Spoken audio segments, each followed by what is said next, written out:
Bagaimana hukumnya orang meninggal dan belum jelas karena virus corona, sementara langsung dikubur, tak dibuka baju dan pampersnya? Dan kalau memang jelas corona, apakah termasuk mati syahid?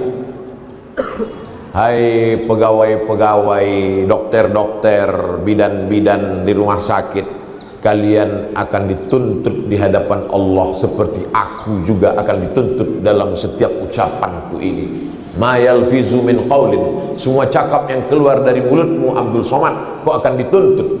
Maka begitu juga kau saudara-saudaraku akan dituntut. Apakah kau amanah atau kau curang di situ? Apakah betul atau hanya kau permainkan di situ? Maka setiap akan diminta la tus'alunna yauma idzin anin na'im. Inna sam'a, telinga, dengar baik-baik Pak Dokter, dengar baik-baik Bu Perawat. Wal basar, pandang tengok baik-baik, apakah betul ini kena Covid atau tidak. Wal fuad, pikir baik-baik, kau dapat berapa di dunia ini, di akhirat nanti pertanggungjawabannya macam mana, hisabnya, titian siratal mustaqimnya, azab kuburnya, nikmat sesaat. Setelah dapat kau pastikan bahwa ini Covid, katakan Covid. Kalau tak Covid, balikkan ke keluarganya biar bisa diselenggarakan jenazahnya. Kalau ini memang betul Covid, maka ada petugas jenazah pakai baju astronot, bersampul semuanya, buka pampersnya karena ada najis di situ, lalu kemudian tayamumkan karena tak bisa dimandikan. Maka secara fikih orang yang kena penyakit menular ditayamumkan. Walaupun kau pakai plastik, pakai baju astronot, ambil tanah, pukulkan, sapukan ke mukanya sekali, sapukan, jangan takut kena matanya, tak akan berkedip. Sapukan ke tangannya, setelah itu pakaikan kain kafan, setelah itu bungkus plastik, karena dia adalah saudaramu. Kami berterima kasih kepada kalian Bapak bidan, Bapak dokter, Ibu bidan, Ibu dokter, karena kalian sudah menyelamatkan. Kalianlah ujung tombak perjuangan. Kalau kalian amanah, maka semua pahala kalian dapat. Tapi kalau kalian berkhianat, maka sesungguhnya dosanya juga akan berlipat-lipat. Kenapa? Karena mereka melaksanakan fardu kifayah. Fardu kifayah sudah mereka laksanakan. Lalu kemudian dikuburkanlah. Adapun sholatnya bisa diletakkan di keranda lalu sholat, takut dibawa ke masjid menular sholat. Allahu Akbar.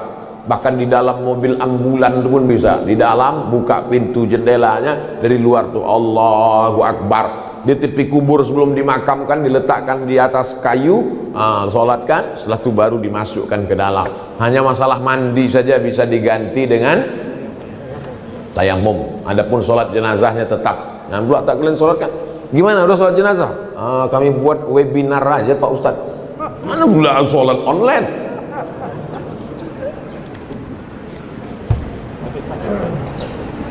Al-mat'unu syahid, orang yang kena wabah matinya mati syahid. Tapi kalau orang mati syahid tak perlu dimandikan Pak Ustadz. Syahid yang mana guys? Syahid mati fisabilillah. Syahid itu terbagi dua.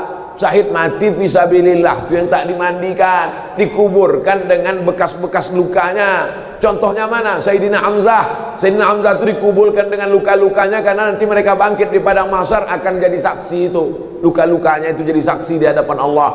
Adapun yang mati syahid, orang tenggelam mati syahid, orang kebakaran mati syahid, melahirkan anak mati syahid, orang yang mencari nafkah kena musibah, orang yang sakit perut mati syahid. Kalau pergi mencari nafkah, pergi karena lillahi ta'ala. Adapun orang yang pergi selingkuh, tak boleh mati syahid. Mati syahid yang jenis kedua ini tetap dimandikan. Tak bisa dimandikan, kafankan. Jadi jangan artikan orang kena dia tak lagi kami mandikan. Kenapa? Karena mati syahid. Ini adalah kebodohan yang terstruktur. Bukan syahid itu yang tak dimandikan itu.